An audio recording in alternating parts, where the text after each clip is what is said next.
اللہ کے رسول صلی اللہ علیہ وسلم نے فرمایا منہومانی لا یشبعانی، حرص کرنے والے دو شخص ہیں جن کا پیٹ کبھی حرص سے نہیں بھرتا، کبھی وہ حرص سے سیر نہیں ہوتے۔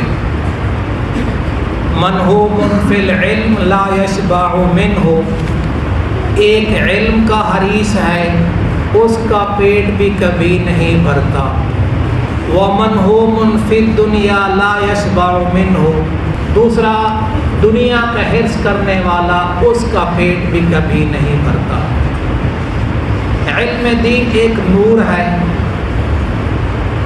اس کی آدمی جتنی بھی طلب کرتا ہے، جتنی بھی خواہش کرتا ہے، اتنی خواہش اور تمنا بڑھتی جاتی ہے، کبھی سیر نہیں ہوتا۔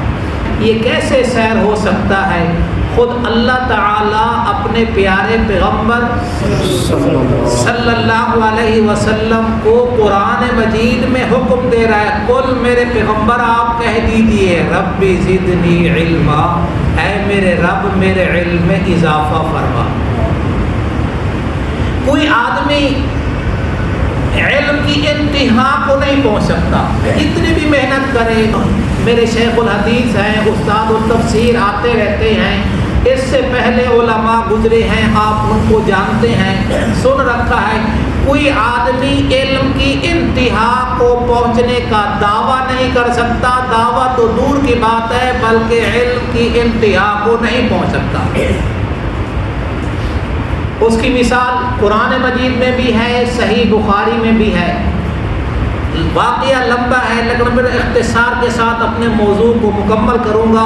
موسیٰ علیہ السلام کو اللہ تعالیٰ نے کہا اے میرے کلیم میرا ایک بندہ ہے جس کے پاس تیرے سے زیادہ علم ہے۔ موسیٰ علیہ السلام نے اتا پتا پوچھا، موسیٰ علیہ السلام اس کے پاس پہنچ گئے، کشتی کا سفر کرنے لگے۔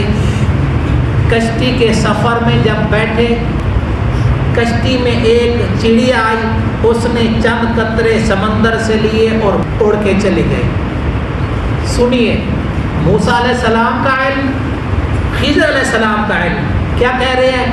ما نقص علمی و علمک من علم اللہ، اے کلیم اے موسیٰ میرا علم تیرا علم اللہ کے علم کے مقابلے میں اتنا بھی نہیں جتنا چڑیا کی چونچ میں پانی کے چند قطرے ہیں، اللہ کا علم اس سمندر سے بھی زیادہ ہے۔ ایک کیا چیز ہے؟ علم، یہ علم۔ اور دوسری حدیث میں آتا ہے، یہ 5 کتب احادیث میں یہ روایت دیکھی ہے، پڑھی ہے، ابھی پرانی بات نہیں ہے، ابھی آقا صلی اللہ علیہ وسلم نے فرمایا من طلب العلم فادرکہ، جس شخص نے علم کی طلب کی اور اس کو پا لیا، عالم بن گیا، فلہ کفلان من الاجر، اس کے لیے دگنا اجر ہے، دوہرا اجر ہے، اس کے لیے کیا ہے؟ دوہرا اجر ہے۔ فإن لم يدرکہ کان لہ کفل من الاجر، جس نے کوشش تو کی، طلب تو کی، لیکن زندگی نے ساتھ نہیں دیا، وقت نے ساتھ نہیں دیا، جگہ نے ساتھ نہیں دیا، یہ ساری باتیں آپ سمجھ گئے ہوں گے، شفٹ ہو گیا، تو فرمایا کان لہ کفل من الاجر، اس کے لیے بھی ایک اجر ہے، وہ بھی اجر سے محروم نہیں ہے۔ الحمدللہ فجر کی نماز کے بعد بھی کلاس لگتے، عشاء کے بعد تفسیر کا سبق ہے۔ یہ فجر کی کلاس دیکھا دیکھی میں نہ سنانا پڑتا ہے، دیکھا دیکھی میں الحمدللہ انشاءاللہ الرحمن ایک وقت آ جائے گا یہ قرآن مکمل ہو جائے گا، اور بلکہ مکمل بھی ہوگا اور صحیح بھی ہوگا۔ تو کیا خیال ہے، قرآن پاک کی تلاوت کرنی چاہیے اور صحیح کرنی چاہیے یا غلط کرنی چاہیے؟ صحیح کرنی چاہیے۔ تو صبح کے حوالے سے کوشش کریں، میرے اور آپ کے نبی صلی اللہ علیہ وسلم نے مسجد میں قرآن پاک سیکھنے کا تذکرہ کیا اور ترغیب دی ہے، وہ انشاءاللہ ایک مستقل ٹاپک ہوگا، اس پہ بات کروں گا۔ ایک ہے علم کا حریص اور دوسرا منہوم فی الدنیا لا یشبع منہ، دوسرا دنیا کا طالب، دنیا کا حرص کرنے والا، اس کا پیٹ بھی کبھی سیر نہیں ہوتا۔ میرے اور آپ کے نبی صلی اللہ علیہ وسلم نے مثال سے بات فرمائی ہے، اور صحیح بخاری میں بھی ہے، دیگر کتب احادیث میں بھی ہے۔ آقا صلی اللہ علیہ وسلم نے فرمایا لو ان لابن آدم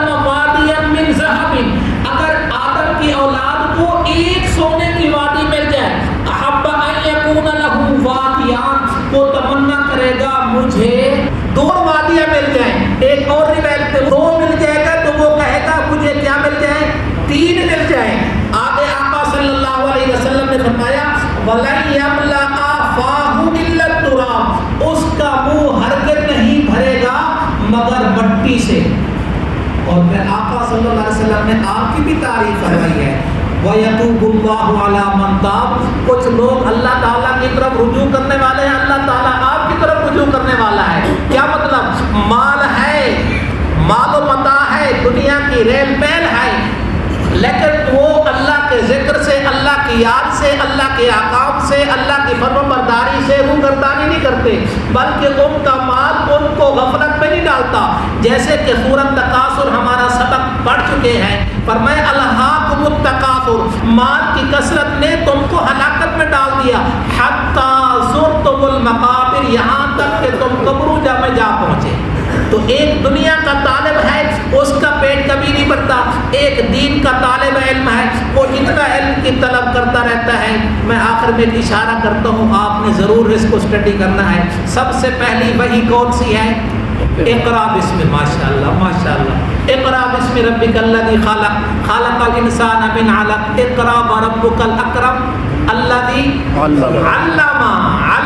یہ تعلیم ہے, بے علم نہ توا خدا را شناخت, بغیر علم کے اللہ کی پہچان نہیں ہوتی.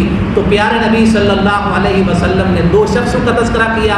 اللہ تعالیٰ دین کی طلب نصیب فرمائے, علم حاصل کرنے کا ذوق اور شوق نصیب فرمائے. اللہ تبارک و تعالیٰ آپ کو اور آپ کے اہل و عیال کو دونوں جہانوں کی عزت نصیب فرمائے.